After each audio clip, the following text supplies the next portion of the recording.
The American Forests, an essay published by John Muir in the Atlantic Monthly in August 1897.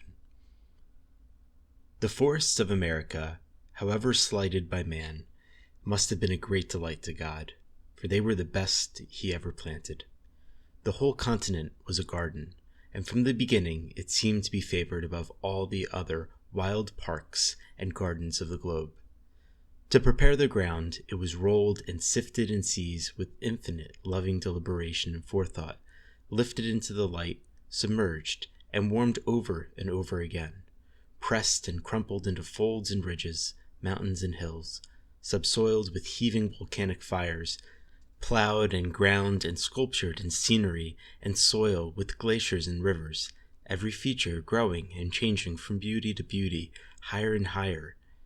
And in the fullness of time it was planted in groves and belts and broad, exuberant, mantling forests with the largest, most varied, most fruitful, and most beautiful trees in the world. Bright seas made its border with wave embroidery and icebergs. Gray deserts were outspread in the middle of it, mossy tundras on the north, savannas on the south, and blooming prairies and plains, while lakes and rivers shone through all the vast forests and openings, and happy birds and beasts gave delightful animation. Everywhere, all over the blessed continent, there were beauty and melody and kindly, wholesome, foodful abundance. These forests were composed of about 500 species of trees, all of them in some way useful to man, ranging in size from 25 feet in height and less than 1 foot in diameter at the ground to 400 feet in height and more than 20 feet in diameter, lordly monarchs proclaiming the gospel of beauty like apostles. For many a century after the ice plows were melted, nature fed them and dressed them every day, working like a man, a loving, devoted, painstaking gardener, fingering every leaf and flower and mossy-furrowed bowl, bending, trimming, modeling, belaning, painting them with the loveliest colors, bringing over them now clouds with cooling shadows and showers, now sunshine, fanning them with gentle winds and rustling their leaves, exercising them in every fiber with storms and pruning them, loading them with flowers and fruit, loading them with snow, and ever making them more beautiful as the years rolled by.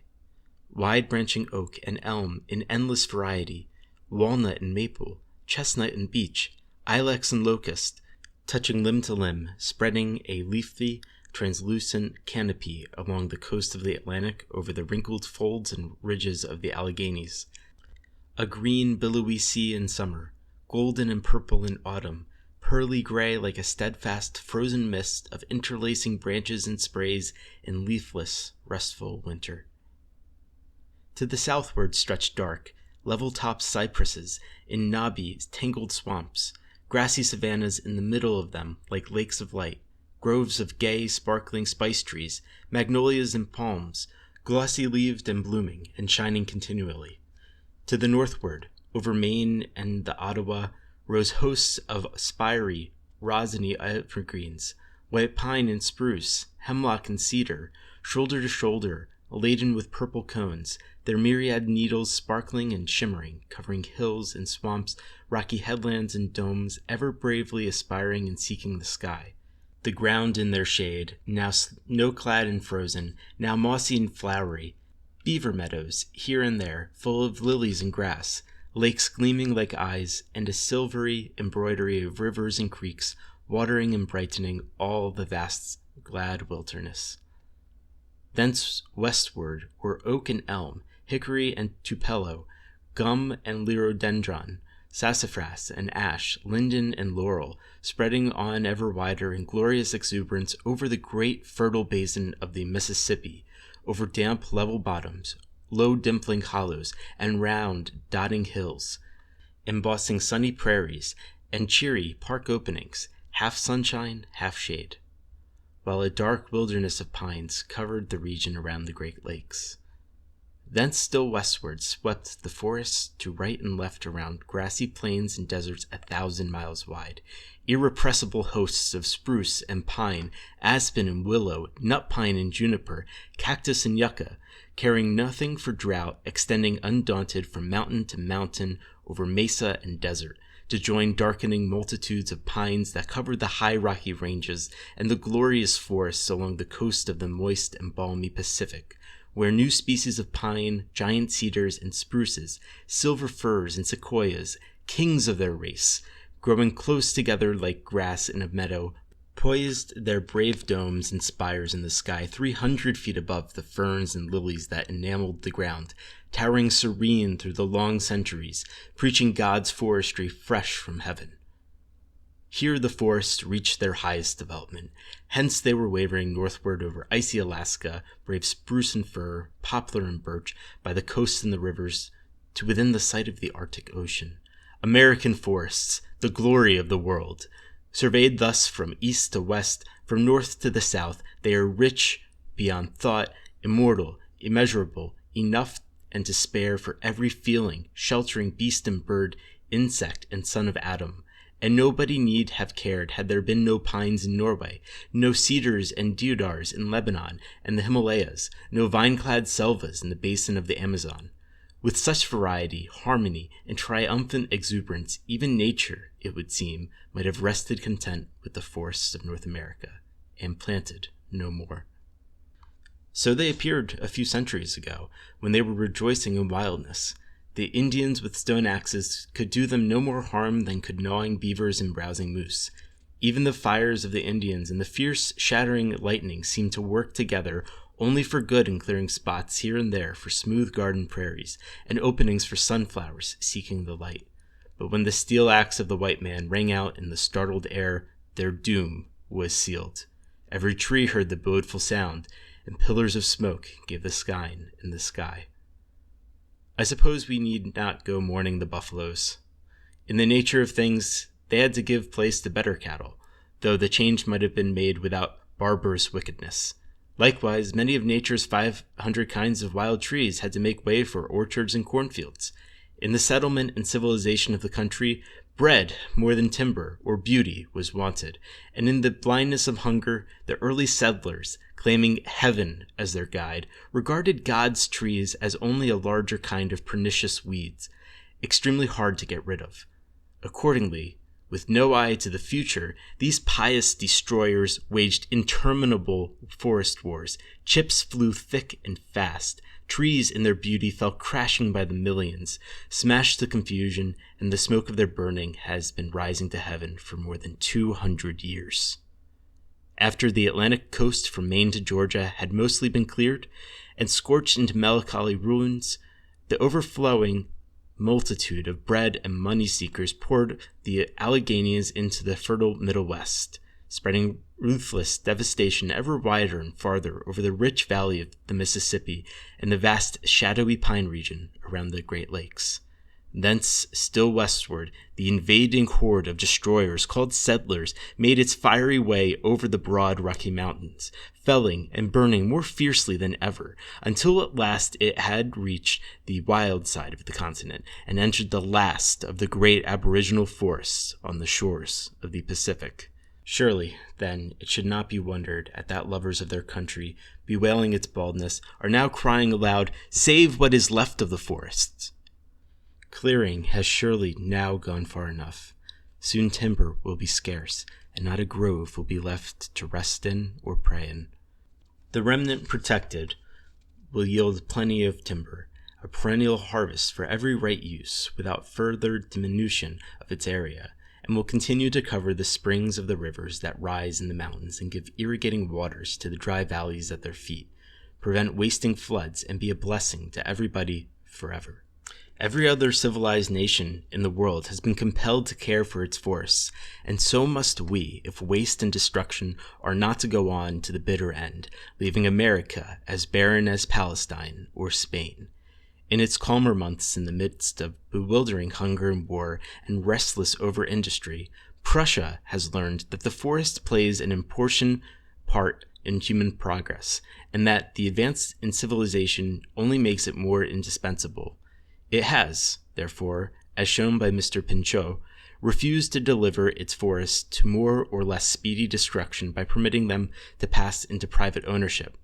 But the state woodlands are not allowed to lie idle.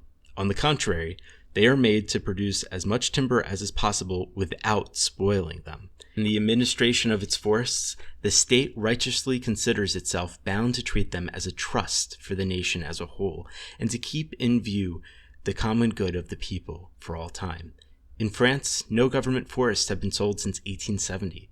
On the other hand, about 1/2 of the 50 million francs spent on forestry has been given to engineering works to make the replanted of denuded areas possible. The disappearance of the forest in the first place, it is claimed, may be traced in most cases directly to mountain pasturage. The provisions of the code concerning private woodlands are substantially these.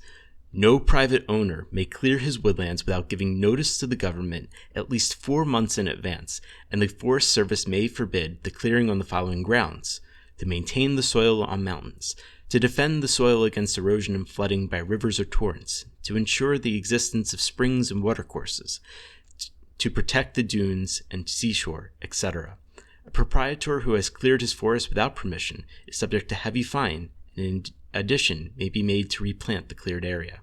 In Switzerland, after many laws like our own land have been found wanting, the Swiss Forest School was established in 1865, and soon after the federal forest law was enacted, which is binding over nearly 2/3 of the country. Under its provisions, the cantons must appoint and pay the number of suitably educated foresters required for the fulfillment of the forest law, and in the organization of a normally stocked forest, the object of first importance must be the cutting each year of an amount of timber equal to the total increase, and no more. The Russian government passed a law in 1888 declaring that clearing is forbidden in protected forest, and is allowed in others only when its effects will not be to disturb the suitable relations which should exist between forest and agricultural lands. Even Japan is ahead of us in the management of her forests. They cover an area of about 29 million acres. The feudal lords valued the woodlands and enacted vigorous protective laws. And when, in the latest civil war, the Mikado government destroyed the feudal system, it declared the forests that had belonged to the feudal lords to be the property of the state, promulgated a forest binding law on the whole kingdom, and founded a school of forestry in Tokyo. The Forest Service does not rest satisfied with the present proportion of woodland, but looks to planting the best forest trees it can find in any country, if likely to be useful and thrive in Japan. In India, systematic forest management was begun about 40 years ago, under difficulties presented by the character of the country, the prevalence of running fires, opposition from lumbermen, settlers, etc., not unlike those which we confront now. Of the total area of government forests, perhaps 70 million acres, 55 million acres have been brought under the control of the Forestry Department, a larger area than that of all of our national parks and reservations. The chief aims of the administration are effective protection of the forests from fire, an efficient system of regeneration, and cheap transportation of the forest products. The results so far have been most beneficial and encouraging. It seems, therefore, that almost every civilized nation can give us a lesson on the management and care of forests. So far, our government has done nothing effective with its forests, though the best in the world. But it is like a rich and foolish spendthrift who has inherited a magnificent estate in perfect order, and then has left his rich fields and meadows, forests and parks to be sold and plundered and wasted at will, depending on their inexhaustible abundance. Now it is plain that the forests are not inexhaustible, and that quick measures must be taken if ruin is to be avoided. Year by year, that remnant is growing smaller before the axe and fire, while the laws in existence provide neither for the protection of the timber from destruction, nor for its use where it is most needed. As is shown by Mr. E.A. Bowers, formerly Inspector of the Public Land Service, the foundation of our protective policy, which is never protected, is an act passed March 1, 1817, which authorized the Secretary of the Navy to reserve lands producing live oak and cedar for the sole purpose of supplying timber for the Navy of the United States. An extension of this law, by the passage of the Act of March 2, 1831, provided that if any person should cut live oak or red cedar trees or other timber from the lands of the United States for any other purpose than the construction of the Navy, such person should pay a fine not less than triple the value of the timber cut and be imprisoned for a period not exceeding 12 months. Upon this old law, as Mr. Bowers points out, having the construction of a wooden navy in view, the United States government has today chiefly to rely in protecting its timber throughout the arid regions of the West, where none of the naval timber which the law had in mind is to be found. By the Act of June 3, 1878, timber can be taken from public lands not subject to entry under any existing laws except for minerals by bona fide residents of the Rocky Mountain states and territories and the Dakotas. Under the Timber and Stone Act of the same date, land in the Pacific states and Nevada, valuable mainly for timber and unfit for cultivation if the timber is removed, can be purchased for $2.50 an acre under certain restrictions. By the Act of March 3, 1875, all land grant and right-of-way railroads are authorized to take timber from public lands adjacent to their lines for construction purposes, and they have taken it with a vengeance, destroying 100 times more than they have used, mostly by allowing fires to run in the woods. The settlement laws, under which a settler may enter lands valuable for timber as well as for agriculture, furnish another means of attaining title for public timber. With the exception of the Timber Culture Act, under which, in consideration of planting a few acres of seedlings, settlers on the treeless plains got 160 acres each. The above is only legislation aiming to protect and promote the planting of forests. In no other way than under some one of these laws can a citizen of the United States make any use of public forests. To show the results of the Timber Planting Act, it needed only to be stated that of the 38 million acres entered under it, less than 1 million acres have been patented. This means that less than 50,000 acres have been planted with stunted, woe-begone, almost hopeless sprouts of trees, while at the same time the government has allowed millions of acres of the grandest forest trees to be stolen or destroyed or sold for nothing. Under the Act of June 3, 1878, settlers in Colorado and the territories were allowed to cut timber for mining and agricultural purposes from mineral land, which in the practical West means both cutting and burning anywhere and everywhere, for any purpose, on any sort of public land. Thus, the prospector, the miner, and mining and railroad companies are allowed by law to take all the timber they like for their mines and roads, and the forbidden settler, if there are no mineral lands near his farm or stock ranch, or none that he knows of, can hardly be expected to forbear taking what he needs wherever he can find it. Timber is as necessary as bread, and no scheme of management failing to recognize and properly provide for this want can possibly be maintained. In any case, it will be hard to teach the pioneers that it is wrong to steal government timber.